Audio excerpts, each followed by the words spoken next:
اللهم صل وسلم وبارك على سيدنا محمد وعلى آله وصحبه أجمعين.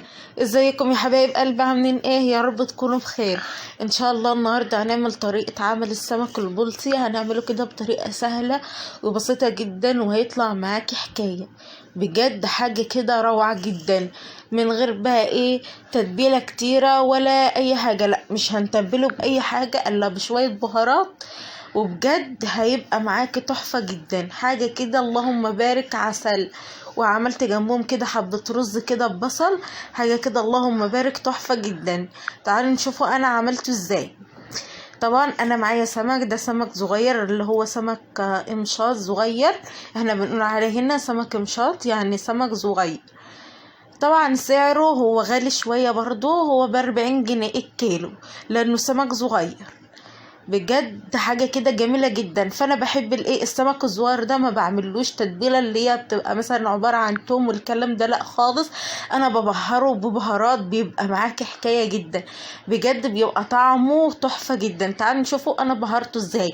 انا حطيت معلقه من البهارات السمك، معلقه مش كبيره قوي ما من بهارات السمك، وحطيت عليهم معلقه برضو من البهارات المشكله، وحطيت عليهم كده معلقتين كده من الخل، وحطيت عليهم كده ليمونه كامله.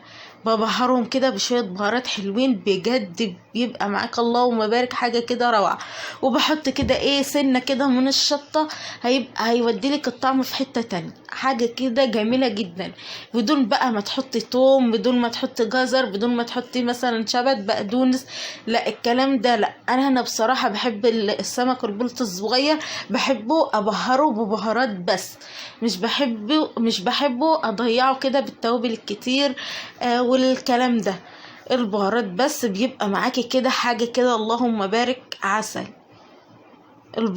طبعا تبلته تبلته بملح، وتبلته ببهارات مشكلة، وتبلته ببهارات السمك وليمون وخل، حاجة كده جميلة. طبعا السمك انا جبته نضفته كويس جدا، شلت القشرة اللي من بره، نضفته كده السكينة من بره، وبعدين فتحت بطنه وشطفته كويس جدا، وبجد هيبقى معاكي تحفة جدا. تعالوا نشوفوا بقى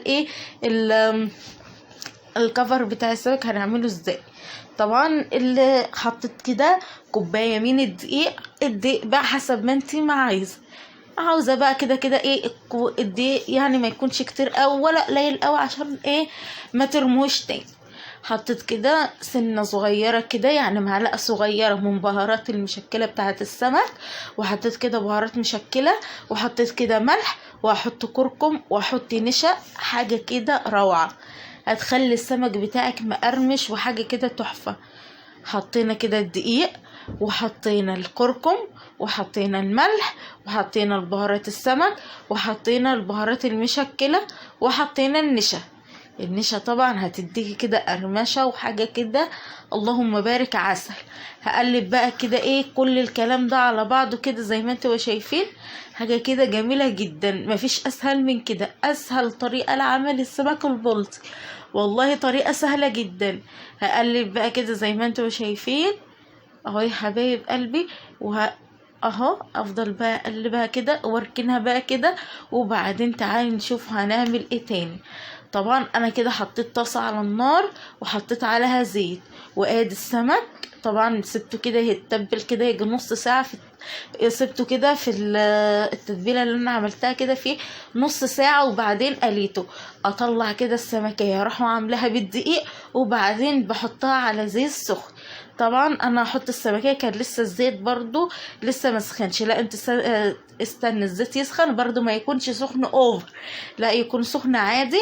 وبعدين تحطي السمك، هيبقى معاكي لون وطعم وريحه حاجه كده عسل. وطبعا الكركم هيديلك لون حلو وحاجه كده جميله جدا، اللهم بارك حاجه كده قمر.